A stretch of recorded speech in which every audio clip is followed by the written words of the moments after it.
오늘 Inside Wallet Security라는 주제로 공연을 공유해 주시겠습니다. 여러분 소식기 채널을 선정하셔서 경청해 주시기 바랍니다. 여러분 큰 박수로 맞이하시길 바랍니다. 박수 보내주시죠.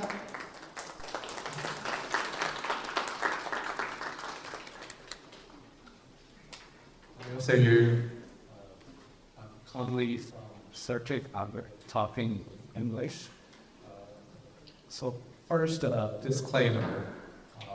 I'm an engineer and I'm here to give a talk about wallet security. So I'm trying to help people to answer a question: how to get the massive adoption of users get on Web3 and why people feel right now we don't feel the same level of security at the Web3 wallet versus what we have with the all the payment on the e-commerce like Apple Pay and Samsung Pay. First, very quick introduction about the company Certic.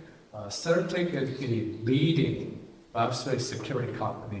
When I say leading, we are talking about in terms of the market share on the security auditing and also in terms of the assets we protect. I think by both measures, we are the number one in the Web3 security in the field. We are also the most valuable one based on the market valuation in this area. Now, in order to show to tell you why we have users feel a difference between Web3 wallet security and the Web2 one, I have to give you a really quick overview on the difference. So I have in this picture the wallet on the left side. Where left side is the traditional wallet. I believe people here have Samsung Pay or Apple Pay and other payments. And in there, users use their mobile app, you can access their account, and you can see the value, you can do the transaction. What's happening behind is there's a centralized database somewhere owned by Apple, Samsung, all the financial agencies. And what your activity you did on the transaction is going to reflect in that database. Web3 is different. Web3 wallets, although there are different formats, their activity is not based on a centralized database anymore. Everything is based on blockchain. So you still, as a user, you see your balance, you see your activity, but all the activity is related to this blockchain. And in order to do any transfer or payment, usually what happens is that you use one thing they call private key, or sometimes for people to easy to remember, we have the mnemonic, like the password phrase type of representation of the private key. When you do any transaction, you send this transaction to the blockchain.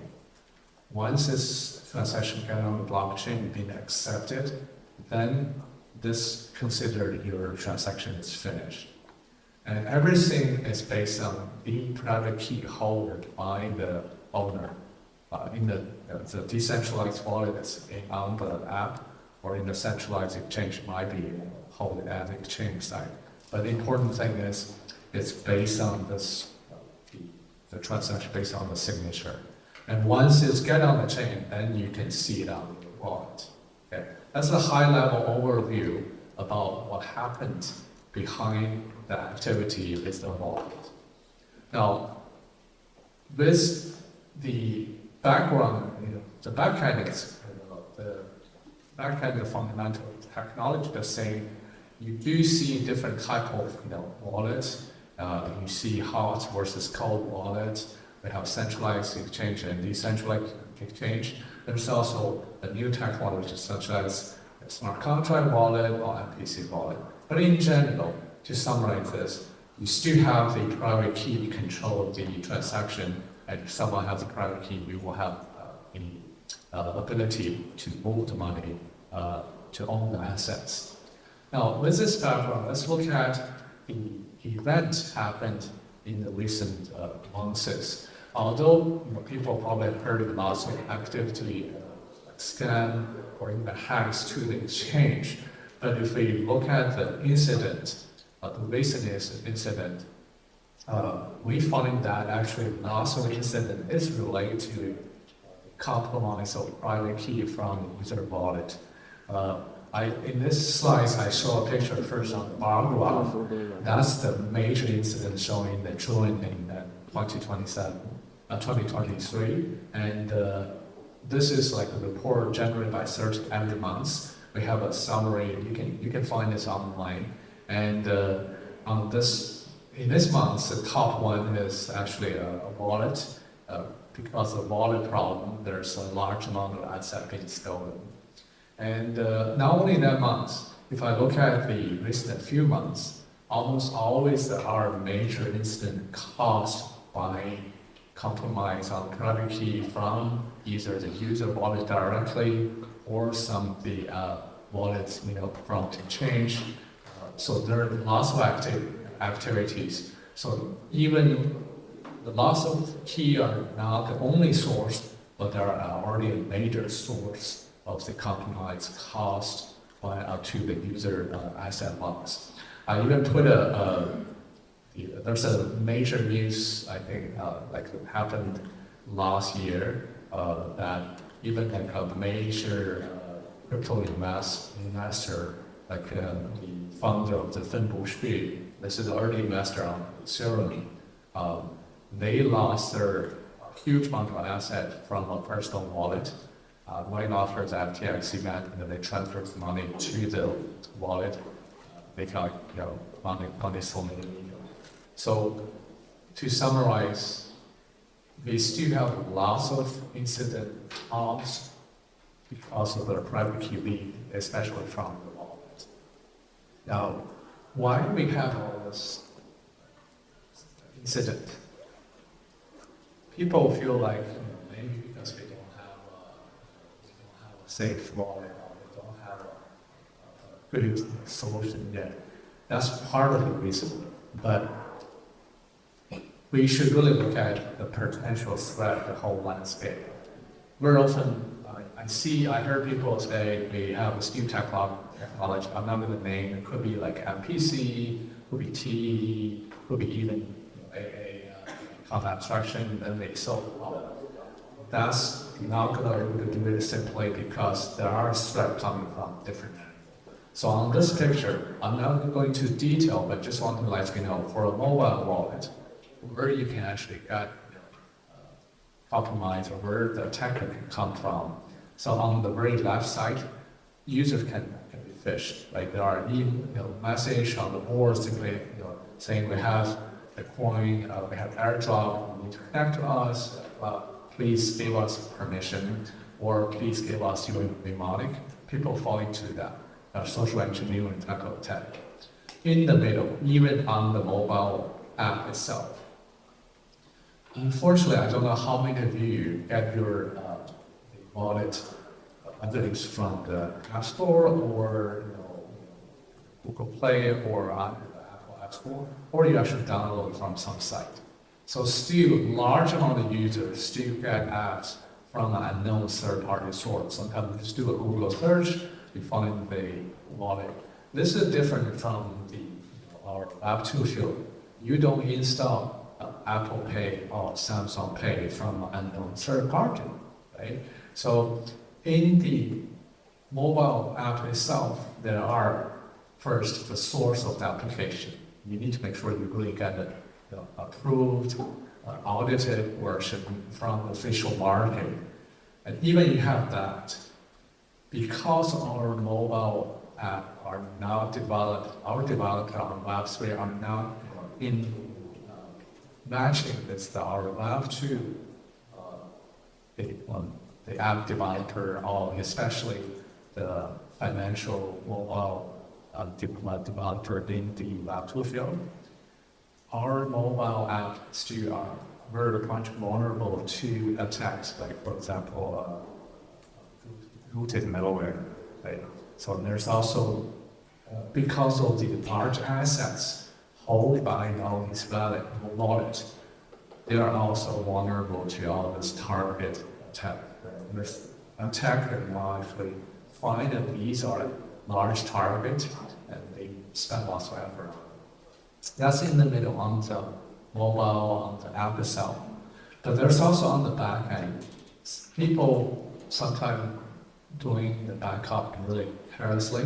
So if your backup get compromised, or if your iCloud account get compromised, and you put your mnemonic in the clear text there, that can also happen. That can also get your asset owned by the attacker.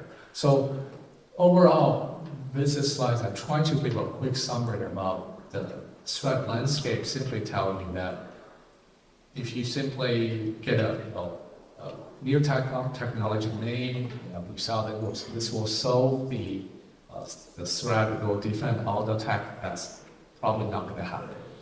We really need to be thoroughly use all the defense as we did in the Lab 2 field to make the system secure. So, of course, the burden is not on the user side. This is the burden should be at the project side. So, in the next few slides, what I'm going to show you is really go through quickly at different stage of the use of the private key in the wallet and how attacker can get your key and how we can, especially the owner of the device, can help to defense against this.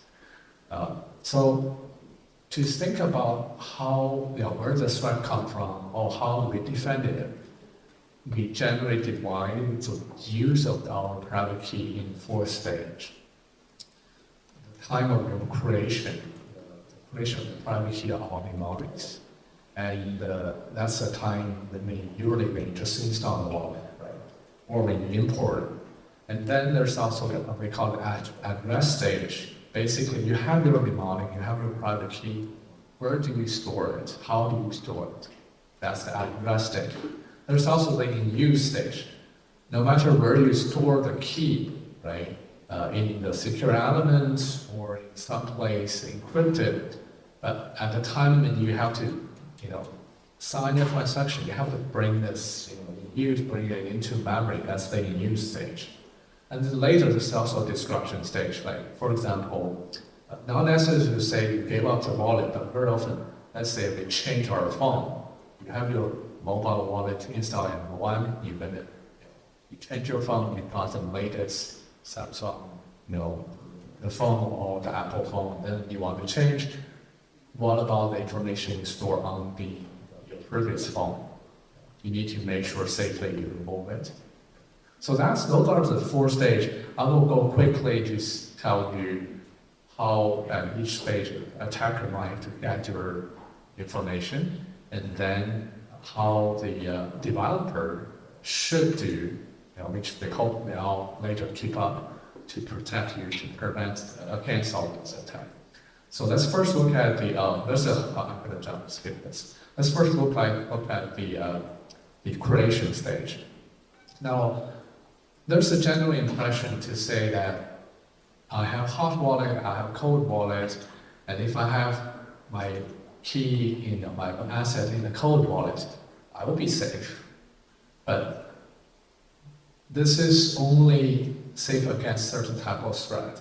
If you're not careful at the creation stage, if you are using a really now well-developed app at the creation stage, then you could still be vulnerable. So the attack on the creation phase usually can be, based on the root malware on your phone, but can also be in a way that they can simply predict the key if you are using a scheme that now will prepare. They don't even need to touch your wallet. So even cold wallet potentially can be affected by this. Why we have this happen? So first, a really high-level introduction about our creation, or how do we get our private key. You can, in high levels, you can consider it as randomly generated. Now, the random generation is in a really large space, so unlikely two people try to generate and they'll get the same key. This is by design. And also our design also shows that once you have a random generating number, how do we get the private key and how do we get the mnemonic, how do we get the account number. So all these are standard. So if you follow the standard, this part should be fine. However, the standard does not tell you how to generate that random number. And that turns out to be a lots of volume mistake. If they use not really a true random number, it's a number, like sometimes, for example, they use a time, and the time, we know it's going to be in the recent years, right? Because crypto only have a lifetime about, say, 10 years. The search space is much smaller than the whole random number space. Okay? If you make this type of mistake, or if you use some random number, not real random, then end up the attacker can predict. They might actually get their key, even you did not ever interact with anyone, did everything solid, so they might still get more assets. Okay. I'm not going to go into detail, but I do want to tell you, like one example, and this is happened this year. So most of the wallets, they just copy the key generation from a textbook. For example, here is this textbook, Mastering Bitcoin, and in there they have a library. Turns out this library is not strong enough. As a result, some of the people who use the wallet implementation that uses code end up having key, some of the key can predict, and end up people silently losing money. Okay? Just give you an example. Now, what should the developer do? I mean, as a user, we can't do much. The developer should really follow the standard, make sure, be responsible, and do the work. And of course, they should also have auditor, like security company, try to review it, make sure it's indeed the case, so that we can protect users' assets. I'm not going to go into detail, but let's go through a few other things. People also get their assets stolen simply because of storage. I put a few examples here. There's one example from Serpent, one from MetaMask, and I'm going to just mention briefly on MetaMask case. People store their key in iCloud, and if they got phished, like somehow email or somehow they got an iCloud lost, the attacker can get their key there. So that's potential one other place. Especially in the early version of some of the wallet, they do not encrypt the storage. Then once they got, or they use a weak way, password to protect it. Then once they, for example, the same code as you use the iCloud. So once they compromise the iCloud, they actually compromise your private key.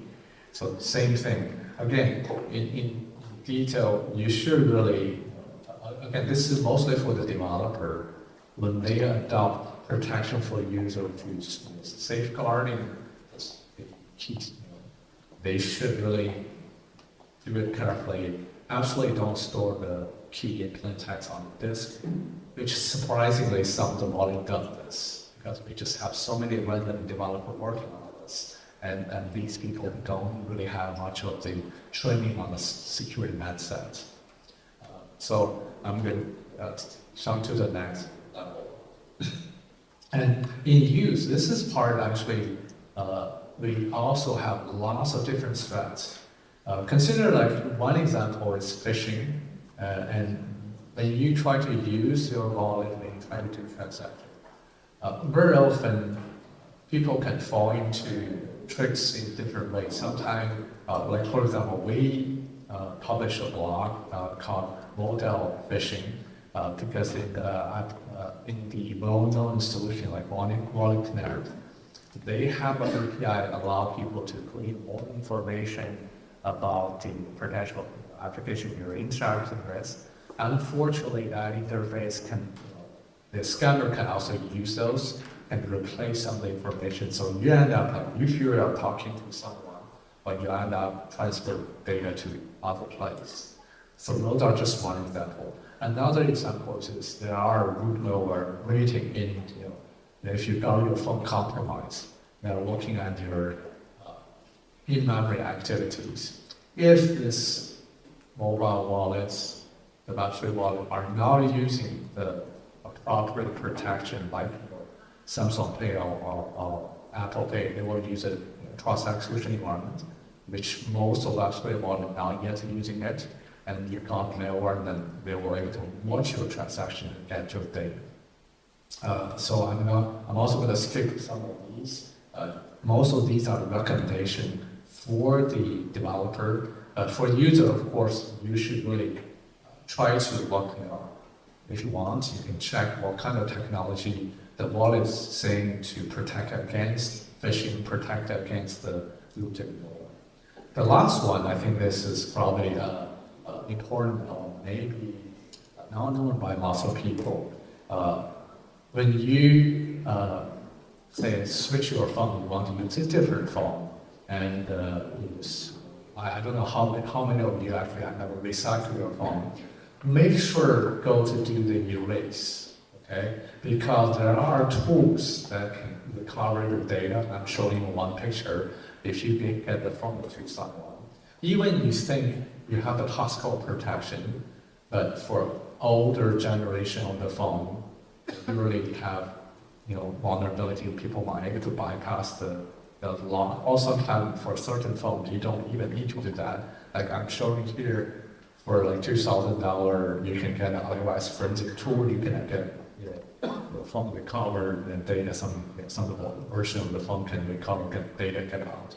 So the last stage for the user, this is of course also for developer. You can also build in some erasing function, but this one may be more related to the end user. That you should be aware of that when someone holds your phone, especially physically. They could do lots of things, even if you think they don't have the passcode. Now, go to the last section. I want to say that there are lots of new technology related to wallet, especially in recent months, just the past year. Do these things can make your wallet safe? The answer is, it will help you address some of the threat. And I show a picture with lots of threats, but don't just assume they address everything, right? So there are really, like you probably heard all these, the secure multi-party computing MPC, the account abstraction, and the trust execution environment. All these addressing special parts, and some of these, like for example, MPC and TEE are often also used in the Web2 mobile payment system. They help to secure a certain part, but don't first assume this was a long problem. Second, even use it to address the right threat. Make sure check, have someone check their implementation, because very often the technology concept is right, but based on our experience, they have found many problems in MPC implementation, many problems in the TE implementation. AA is relatively new, so we're not yet able to make lots of claims, but I think the same general philosophy is there. I'll give you a quick sample. I will be quick so that we have time for questions. So for MPC, for example, very often this is actually, MPC is used to address the decentralization problem, so you don't want to have a single party control the signing, so you will have multiple parties. That's the target is slightly try to address. But because of design, conceptually, people also sell this to say, hey, because we have MPC, so we don't worry about users steal your phone or steal your copy of the key, because you need the other copy to sign the transaction. But in practice, turns out for the few one, even the well-known one, they look at it, they are doing the following. Their signing process automatically, once your mobile site sign it, when you sign it to the other side, it's automatically signed it. So whether MPC solution address the root malware situation, my answer there is depends. At least for some of the situations you look at it, if it does not implement right, it essentially the same level of protection level as what you have at the non-using MPC. So I'm more than happy to talk about detail here after the talk if you want. AA right now is still a concept. There are lots of different type of implementations, so I'm not going to go into too much detail, but don't just find a wallet because you just say that a wallet, that's not enough. Last thing is about TDE. Trust execution environment. This is a one core part, actually successfully in Lab 2 protect our Lab 2 wallet. We heavily rely on this. Samsung Pay, Apple Pay, all rely on this. This is one of the key hardware protected environment. So why not use this in Lab 3? We are trying to use it. Actually, lots of people, lots of wallet actually they try to use it. However, one of the reasons we cannot simply borrow it is that the Web 2 solution and the Web 3 solution right now, because of standard, the default solution on the Web 2 cannot be used directly. It can use to store your secret, but in order to sign it, it has to go back to the normal world, have to get all this execution environment. As a result, you still have to expose to the multiple threat. And second, the old Web 2 solution are not flexible enough. Vendors are working on it, okay? But we are not simply we can just copy it. And in addition, give you one more example. This is a solution.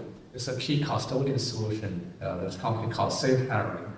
They are providing this solution using a TDE trust execution environment to protect against rooted malware, protect against the insider threat. This is a good direction. Unfortunately, when we look at their implementation, we still find problems and then show that a statistical attacker could bypass it because their implementation is not right. So what's the point? The point is that we should use all this technology, but you should have security experts to really double check, review it. So then I'm going to just give a quick summary about what I've been talking about. Number one, we are still having lots of incidents caused by the wallet security.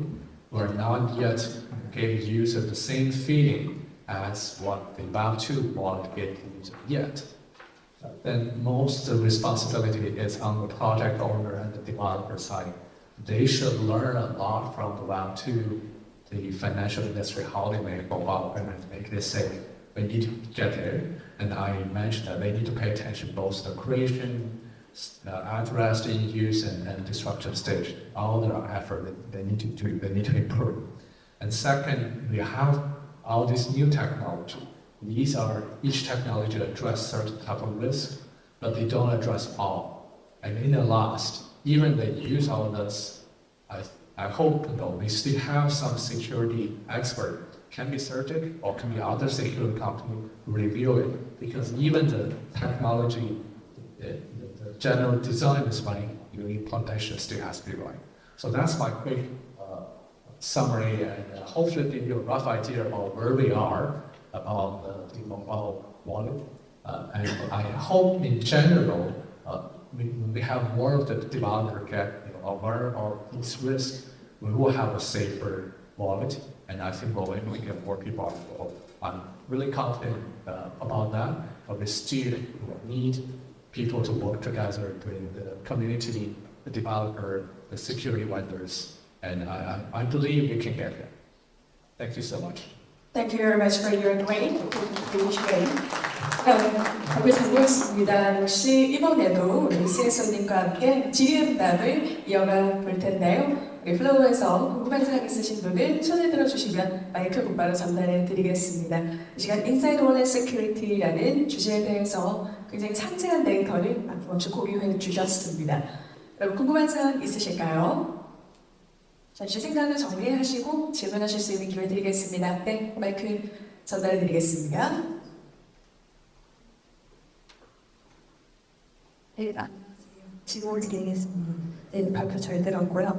굉장히 많은 그 위협 시나리오에 대한 분석을 하신 것 같은데, 제가 알기로는 최근에 이제 이런 중동이나 좀 여러 이제 북한 등 지정학적인 위기가 웹2 기업에서는 보안 위협의 새로운 축으로 자리하고 있다고 생각하거든요. 이제 웹3 시장에서는 지정학적인 위기가 어떤 영향을 미치고 있는지 혹시 그런 관련 시나리오가 있는지 말씀해 주시면 감사하겠습니다. I think really good question first. For the geopolitical situation, I think it affects both Web 2 and Web 3. Especially for Web 3, I think number one, as we know, lots of major attacker, or at least the nation state level attacker, now I don't need to name the country, Lazarus, everybody probably heard the name. They have been active attacking Web 3 field for a long time. And in addition of the situation in other place, lots of the terrorists and they were funded through the crypto side. And I think that also got a place to try to block more of these transactions and have people more aware on the money flow, try to avoid this and try to have the one chain, particularly monitoring. This is our security company can help.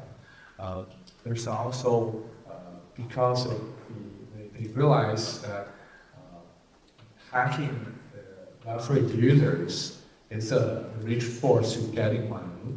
Now I believe there are more of the attacker, especially sponsored by these groups, going to get into the field. So that will simply make the attacker side or the attack and defense competition more intense. However, I think from the security industry point of view, we have been facing these groups for a long time. So even with the current geopolitical situation, we were already fight against them anyway. So that itself does not change much. I think because of all the recent geopolitical situation, I guess there are more people get aware about the risk, which might be a good thing for the community to realize that they need to enhance their security. And also, I think from the regulator, or the financial industry, they might pay more attention on the money flow. So then the effort on the on-chain monitoring and anti-money laundering part, I think that market might also increase and brought more really need there. I hope that answers the question. Yeah, there was enough. 네, 충분히 상세한 답변을 해주신 것 같은데요. 우리 지정학적 위기 대응에 대한 시나리오에 대한 질문 주셨고, 특히 웹3 필드에 적용될 수 있는 다양한 전략이나 또 상세한 케이스까지 답변을 해주셨습니다. 고맙습니다. 이어서 두 번째 질의 이어가 보겠습니다. 네, 우리 고견을 나눌 수 있는 소중한 시간인 만큼 잠시만 지금 마지막 기회로 한 번 더 제가 요청을 드려보고요. 궁금한 사항 있으시면 한 번 정도만 더 질문을 받겠습니다. 네, 충분히 이미 발표를 통해서 상세한 데이터를 공유해 주신 덕분인지 여러분들께서 질문이 없는 것으로 지금 판단이 되는데요. 그럼 여기서 질의를 마무리 짓는 것으로 하고요. 여러분 우리 선택의 강리 CSO님께 박수의 박수 전해주시기 바랍니다. 고맙습니다. Your support and good presentation you shared today. 감사합니다.